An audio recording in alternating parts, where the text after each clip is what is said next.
Paz do Senhor, irmãos.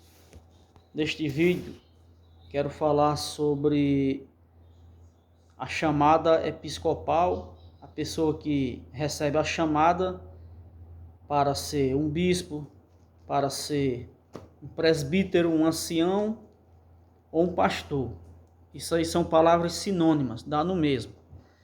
Quem faz a diferenciação é o sistema religioso, mas ancião é a mesma coisa de pastor, pastor é a mesma coisa de presbítero, e presbítero é a mesma coisa de bispo, segundo as escrituras sagradas, segundo o modelo bíblico e cristão. Lembrando que a chamada episcopal é através de Jesus Cristo, é através do Filho. Está escrito que quando ele levou cativo o cativeiro, concedeu dons para os homens. A uns concedeu para mestres, a outros pastores, evangelistas e profetas, certo? É uma chamada, é uma vocação dada pelo Filho. Não é um dom espiritual, como diz lá em 1 Coríntios capítulo 12. Dom da fé, dom de curar, dom de profecia, isso aí são dons do Espírito. A chamada para o episcopado é uma chamada através do Filho, Jesus Cristo.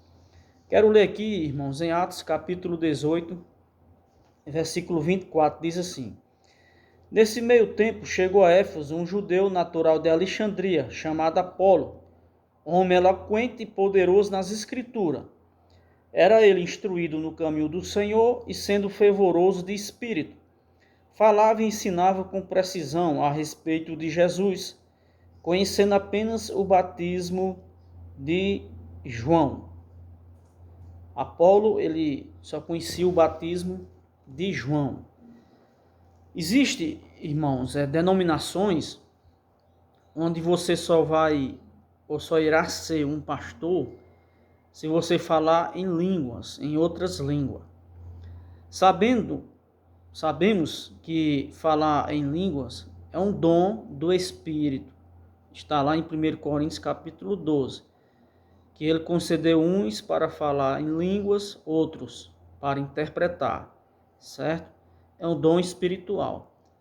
Mas o dom, irmãos, para pastorear, é um dom dado pelo Filho, como eu já citei anteriormente, que quando Jesus subiu, levou cativo o cativeiro, concedeu uns para apóstolos, outros profetas e pastores.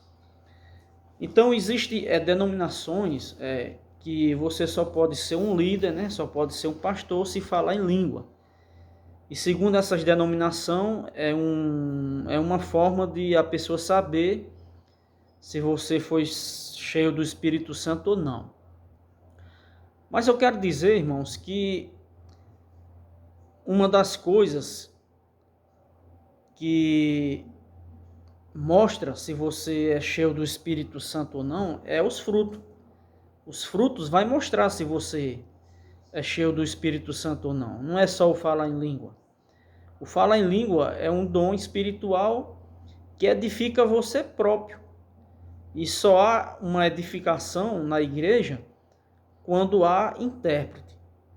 Por isso que algumas vezes quando eu prego ou pregava, ou prego ainda nas igrejas e sinto aquela alegria espiritual, eu evito de falar em língua no microfone. Por quê? Porque ali não vai edificar a igreja.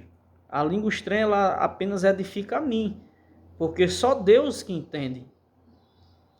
E a Bíblia diz que no muito falar tem que ser 2 ou 3, não havendo intérprete que se cale. Hoje a gente vê, principalmente no meio pentecostal, a igreja, às vezes 80%, 90% falando em língua e não há intérprete, E fica ali algo assim, onde as pessoas que vêm para ouvir a palavra de Deus saem sem ser edificado. Por quê? Porque não entendem aquela linguagem.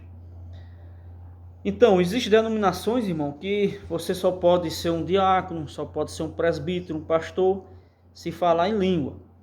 Mas nós vamos ver esse homem aqui chamado Apolo. Apolo, ele só conhecia o batismo de João. Ele não era batizado com o Espírito Santo. Ou seja, era uma pessoa que tinha o Espírito Santo, mas não era batizado com o Espírito Santo. Ele só conhecia o batismo de João, ele não falava em língua. E mesmo assim, nós vamos ver que ele foi bem sucedido na sua obra missionária.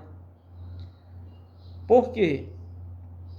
Porque ele tinha conhecimento, ele tinha eloquência, ele era fervoroso de espírito, ele foi instruído no caminho do Senhor, certo? Diz aqui que ele conhecia bem as Escrituras e ele falava de forma ousada, né, a palavra de Deus. Os irmãos, vejam que esse homem aqui, ele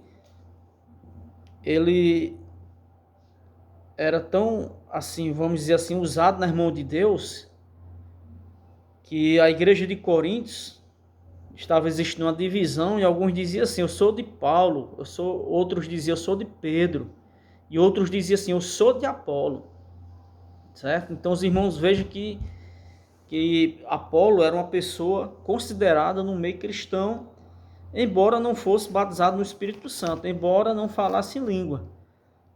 Nós vamos ver que o pré-requisito para você ser um bispo está aqui em 1 Timóteo capítulo 3, versículo 2 a seguir. É necessário, portanto, que o bispo seja irrepreensível, esposo de uma só mulher, temperante, sóbrio, modesto, hospitaleiro, apto para ensinar, não dado ao vinho, não violento, porém cordato, inimigo de contendas, não avarento, e que governe bem a própria casa, criando os filhos sobre disciplina, com todo o respeito. Pois se alguém não sabe governar a própria casa, como cuidará da igreja de Deus? Não seja neófito, ou seja, novo convertido, para não suceder que se ensoberbeça e incorra na condenação do diabo. Pelo contrário, é necessário que ele tenha bom testemunho dos de fora, a fim de não cair no próprio laço do diabo. Semelhantemente, quanto aos diáconos, é necessário que seja respeitável, de uma só palavra, não inclinados a muito vinho, não cobiçosos de sórdio ganância, conservando o mistério da fé com a consciência limpa. Também sejam estes primeiramente experimentados e se mostrarem repreensíveis, exerçam o diaconato. Os irmãos, vejam que essas denominações, algumas denominações, até para ser um diácono a pessoa tem que falar em língua. E nós vamos ver que o pré-requisito que o apóstolo Paulo ele trouxe aqui em 1 Timóteo capítulo 3, não tem essa questão de, para você ser um bispo, ser um diácono, tem que falar em língua. Então os irmãos vejam que muitas denominações estão ligadas, né, a doutrinas de homens, e que a gente tem que ficar apenas com o que está escrito. Isto é suficiente, né? E eu quero finalizar dizendo o seguinte, que para uma das obras e virtudes que mostra que você é cheio do Espírito Santo é os frutos do Espírito, né? O amor, né? A benignidade, domínio próprio, mansidão, certo? Isso aí é uma das provas de que você é cheio do Espírito Santo. Assim, agradeço esta oportunidade em nome de Jesus. Se Deus quiser, estaremos gravando mais vídeos para a glória de Deus.